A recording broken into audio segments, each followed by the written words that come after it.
Welcome to Great Chapters of the Bible. This is a short Bible study, verse by verse, going through some of the greatest chapters in our Bible. And today our chapter is 1 Corinthians chapter 13, and we're going to have three studies in this chapter, so this is study number 1. And let's read together 1 Corinthians chapter 13, verses 1 to 3. Though I speak with the tongues of men and of angels, and have not love, I am become as sounding brass, or a tinkling cymbal. And though I have the gift of prophecy, and understand all mysteries and all knowledge, and though I have all faith, so that I could remove mountains, and have not love, I am nothing. And though I bestow all my goods to feed the poor, and though I give my body to be burned, and have not charity, it profiteth me nothing. Amen.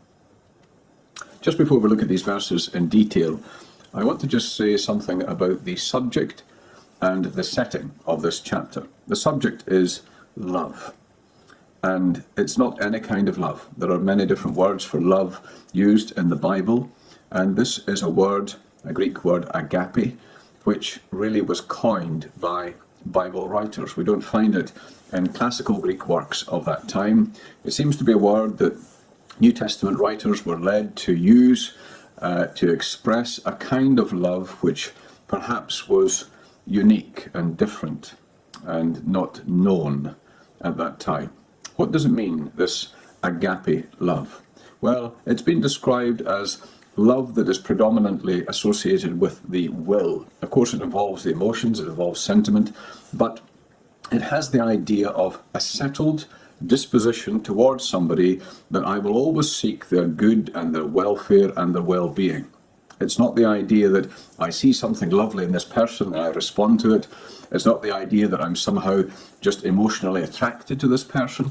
It's the idea that I set my love on somebody in the way that I have this settled attitude towards them, that I will always seek their well-being and their welfare. We know that in romantic love, and the poets and songwriters down through the years have bemoaned this, there can be a tendency to weaken and to wane and to fail and to change, and people say we don't love each other anymore. That's not the idea here. That's not the kind of love Paul is speaking about. He's talking about agape love, love that rises above any inadequacies in the object that is loved, and it's a settled disposition. It's a wonderful thing to think about this, that if I'm showing agape love, regardless of the behavior, the appearance, the personality of the person I'm loving, I have this settled attitude towards them that I will always seek their well-being and their good. So that's the subject of the chapter. It's translated charity in the Authorized Version, but it is truly love, and it is actually agape love. The setting of the chapter. This chapter is in the middle of a very practical setting. Paul is writing to the church at Corinth, and he's dealing with matters of using your spiritual gift in the local church. So in chapter 12, he talks about the different gifts that are given by the Holy Spirit, and he talks about how these gifts need to work together. In chapter 14, he talks about how public participation in the local church should be arranged, and so it's a more technical, practical chapter. So you've got the giving of the gifts, and then you've got how a sort of manual as to how to operate the gifts in chapter 14. And between the two, linking them together, and right at the centre of this passage, there is this wonderful chapter on agape love. And what Paul is saying is, a church can have all the gifts, and they can know how to organise their services in a correct and methodical and orderly way. But if they don't have love, then there's going to be a big problem. And that was the problem at Corinth. Paul says that they came behind the no gift. In other words, they had all the gifts, but they didn't have the love that he speaks about in chapter 13.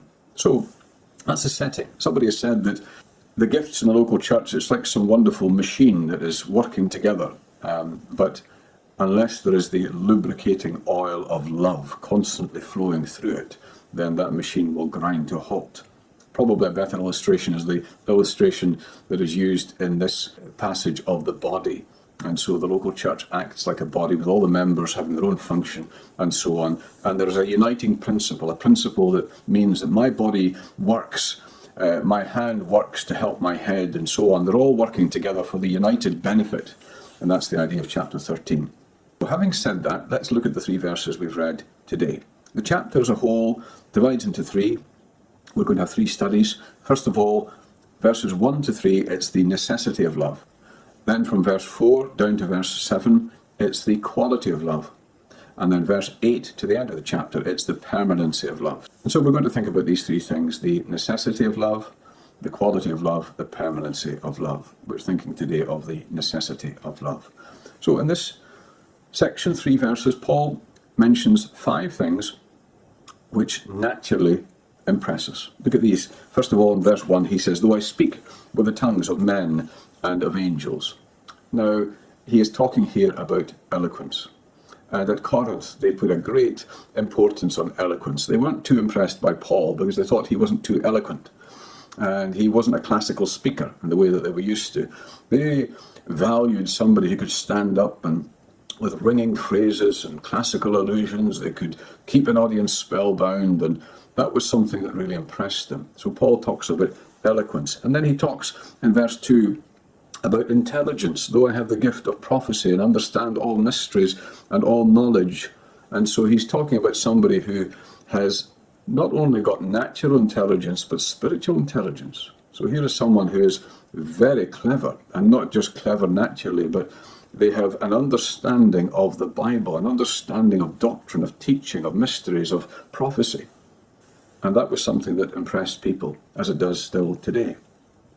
The third one he talks about in the same verse, verse 2, "And if I have all faith so that I could remove mountains." Now this is figurative speech, of course, but what Paul is saying is that somebody has so much faith that they can get things done, that obstacles can be removed. And we always admire people who are doers, who manage to get things done. Maybe someone says, "I'm not too impressed by eloquence or intelligence, but I just like someone who can get things done." And this seems to be what's in view here. So here is someone who is eloquent, someone who is intelligent, someone who is a doer, an achiever, we would say, a high achiever.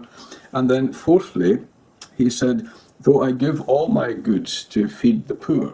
So here is philanthropy. We admire people who give to charity and who give them money and who make big donations. And these are all admirable things. And then the final one, he says, "Though I give my body to be burned." So here is the final, the greatest sacrifice, to give your own body, to give your life. Well, these are all admirable qualities. But Paul says, now, if love is absent, these things are worthless. Just look at it very briefly. Verse 1, "Though I speak with the tongues of men and of angels, and have not love, I am become a sounding brass or clanging cymbal."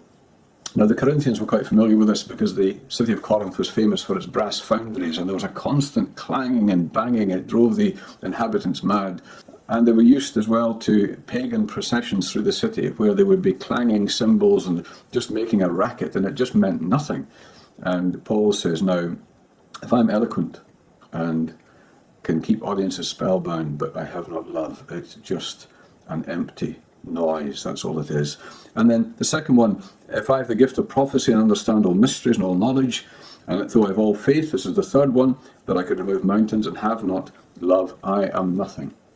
We tend to look up to people who are intelligent, who are eloquent, who have achieved things, great achievers. We don't really look up to losers and people that in our estimation haven't achieved much, haven't seen much success. We like successful people, and we admire successful people. Paul says that's all very well, but if I have not love, I am nothing. And then the final one, he talks about giving your money and giving your body. And again, the Corinthians were familiar with this because there was a memorial outside the city to a man who had burned himself. He tried to make disciples and tried to start a new religion. And in desperation, he had burned himself to death. He'd set fire to his own body. And there was a memorial outside the city to him. In an attempt to try and gain followers and to get some sort of post-mortem celebrity status, he'd burned his body. And there are cases throughout history of people that have just done that. And yet, Paul says, if love is absent, it profits absolutely nothing. And so what we get from this passage very clearly is the absolute necessity of love.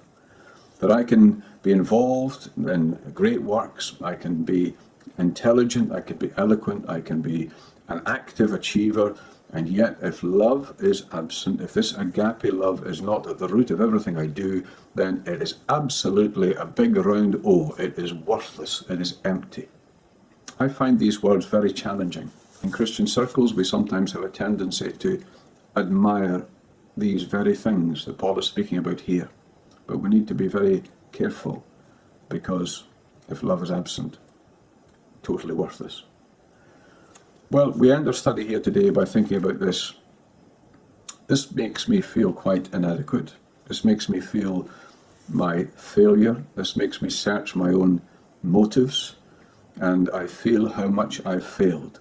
Well, that is always God's starting point. When God is doing a work in our hearts, as we trust He is through this chapter, when God is doing a work in our hearts, He always, without fail, begins by impressing on us a sense of our need.